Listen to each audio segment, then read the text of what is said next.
मध्य प्रदेश में बिजली की आंख में चौली दो दूल्हा दुल्हन पर भारी पड़ते पड़ते बच गई। हुआ यूं कि शादी वाले घर में लाइट चली गई, इससे दुल्हनों की अदला बदली हो गई। इस दौरान एक कमरे में माता पूजन की रस्में निभाई जा रही थी। हालांकि फेरों के समय पता चला तो फिर तय दूल्हे के साथ ही फेरे संपन्न कराए गए। ये मामला उज्जैन के चंदुखेड़ी पास के असलाना गांव का है, जहां शादी समारोह के दौरान बिजली गुल हो गई। इससे शादी में चल रही रस्मों के दौरान दो दुल्हनें आपस में ही बदल गई। अंधेरा होने के कारण रस्म के दौरान आपस में होने वाले पति के साथ नहीं बैठकर एक दूसरे के दूल्हे के साथ बैठ गई। वहीं जब फेरे के लिए दुल्हन को दूल्हे के पास बिठाया गया तब जाकर परिवार वालों की नजर पड़ी, जिसके बाद अफरा तफरी मच गई। वहीं दोनों परिवार में विवाद भी हुआ। हालांकि आपस में बैठकर जिस दूल्हे से रिश्ता तय हुआ था उसी के साथ फेरे करवाकर विदाई कराई गई। उज्जैन से 20 किलोमीटर दूर असलाना गांव में रहने वाले रमेश लाल रेलोत की 3 बेटियों और एक बेटे का विवाह का कार्यक्रम 5 मई को था, जिसमें कोमल का राहुल से, निकिता का भोला, करिश्मा का गणेश से विवाह तय किया गया था। निकिता और करिश्मा दोनों की बारात दंगवाड़ा गांव से आई थी। दूल्हे के मामा ने बताया कि बड़ी बेटी कोमल की बारात दोपहर में आ गई थी और उसके फेरे भी हो चुके थे।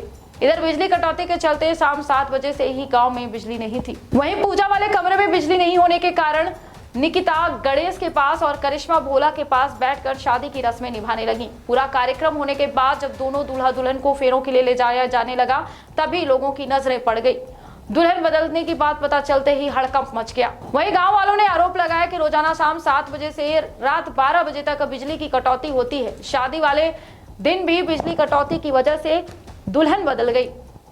दोनों के फेरे सुबह 5 बजे करवाए गए। इधर रमेश लाल के बेटे गोविंद की भी शादी 6 मई को होनी थी, जिसके लिए दोनों बेटियों की विदाई के बाद भी परिवार वाले गोविंद की शादी में जुटे थे। पूरे मामले में दुल्हन के पिता रमेश लाल ने बताया कि दोनों दुल्हनें बदली जरूर थी, लेकिन कुछ देर के लिए। विवाह की एक रस्म निभाने के बाद फेरे होने से पहले सभी को मामले का पता चल गया, जिसके बाद जिस दूल्हे से रिश्ता तय हुआ था उसी से शादी कराई गई। हालांकि दुल्हन बदलने से विवाद की स्थिति भी निर्मित हो गई थी, जिसे समझाकर शांत करवा दिया गया। क्या हुआ था भैया, एक बार में पूरा बता दीजिए।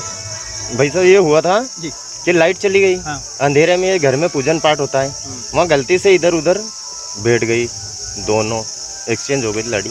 फिर वहाँ से बाहर निकालने इतने लाइट आ गई। फिर फेरे वेरे करवाने थे तो यहाँ देखा तो कि यार ये पूजा पाठ करके बाहर निकली तो लाड़ी इधर की उधर हो गई, तो फेरे में वापस इधर से इधर हो गई और कुछ भी नहीं हुआ। कारण क्या रहा? कारण लाइट चली गई थी ना, तो अंधेरे में घर के अंदर दिखता तो नहीं है, नहीं अंदर जा रहे थे और लाइट चली गई तो इधर की जगह इधर बैठ गई थी वहाँ तो पूजने में। बस और क्या, यदि लाइट नहीं जाती तो नहीं होता? हाँ लाइट नहीं जाती तो वहाँ पे अपना ये रहता कि भैया दिखती वो कि यार इधर की जगह उधर नहीं बैठती वो, और क्या। अच्छा, फेरे तो उन्हीं के साथ फेरे हाँ जिनके साथ तय की गई थी उन्हीं के साथ फेरे वेरे हुए। वो तो घर में जो माता पूजन होता है उसमें गलती से इधर उधर हो गया। ये तीनों दुल्हनों ने ड्रेस एक जैसी पहनी थी? हाँ तीनों में एक जैसी। तो इसी कारण थोड़ा सा कम। हाँ थोड़ा सा कंफ्यूजन हुआ। आप क्या लड़कियों के क्या लगते हैं? मैं तो कुछ नहीं, ये हमारे गाँव के हैं। अच्छा ठीक, आपका नाम बता दीजिए। मेरा नाम लाखन पटेल है।